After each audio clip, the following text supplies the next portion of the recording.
नमस्कार दोस्तों, मेरा नाम है सचिन गौतम। आज की कहानी का नाम है फांसी से वापसी। एक बार की बात है, अकबर को उनकी रानी ने कहा कि आप केवल अपने दरबार में बीरबल की तारीफ़ करते हैं। मानसिंह जो कि मेरा भाई है, वो भी तो बुद्धिमान है, लेकिन आप उसकी इतनी तारीफ़ नहीं करते। अकबर ने कहा कि मानसिंह भी होशियार है, लेकिन बीरबल सभी वज़ीर में से सबसे ज़्यादा बुद्धिमान है। रानी ने कहा, आप एक बार मानसिंह को मौका देकर तो देखिए।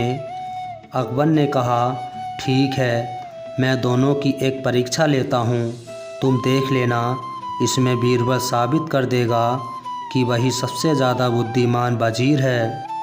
अगले दिन सुबह अकबर ने दोनों वज़ीर को, बीरबल और मानसिंह को बुलाया और कहा, आपको ईरान देश जाकर वहाँ के राजा को हमारा संदेश देना है।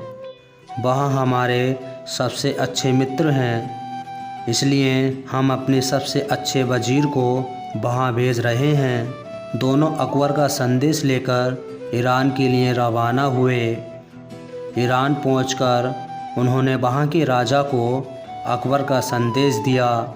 संदेश पढ़कर वह हैरान हो गए, क्योंकि उसमें दोनों वज़ीरों को फांसी की सज़ा देने के लिए कहा गया था। राजा ने अपने वज़ीर से इसके बारे में चर्चा की।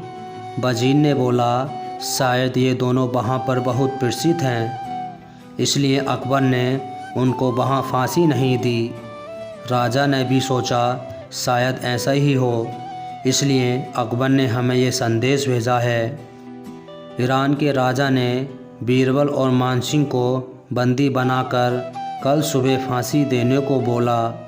मानसिंह ये सुनकर बहुत दुखी हुआ और फांसी ना देने के लिए गुजारिश करने लगा, लेकिन सैनिकों दोनों को बंदी बनाकर जेल में ले गए। जेल में जाकर भी मानसिंह बहुत दुखी था।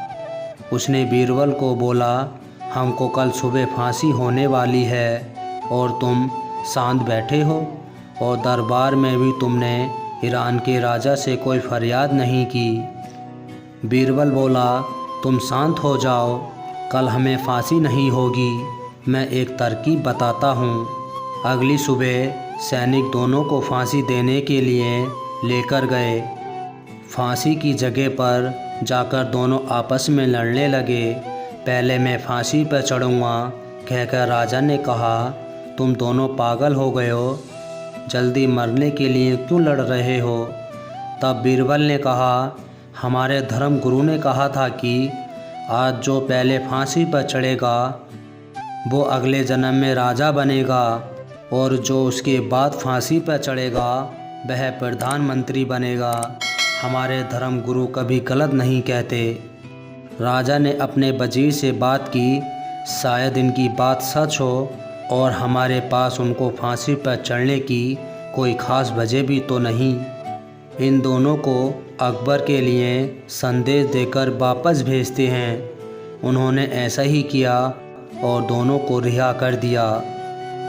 अकबर के पास पहुंचकर मानसिंह ने ऐसा करने की वजह पूछी, तो अकबर ने बोला, मैं तुम्हें दोनों की परीक्षा ले रहा था, लेकिन तुम ये बताओ तुम दोनों वहाँ से रिहा कैसे हुए। मानसिंह ने कहा, बीरबल की बुद्धिमानी की वजह से हमारी जान बची है। तो दोस्तों, आपको हमारी कहानी अच्छी लगी हो तो प्लीज़ लाइक और कमेंट और सब्सक्राइब करना ना भूलना। मिलते हैं आपको अगली वीडियो में, जब तक के लिए नमस्कार।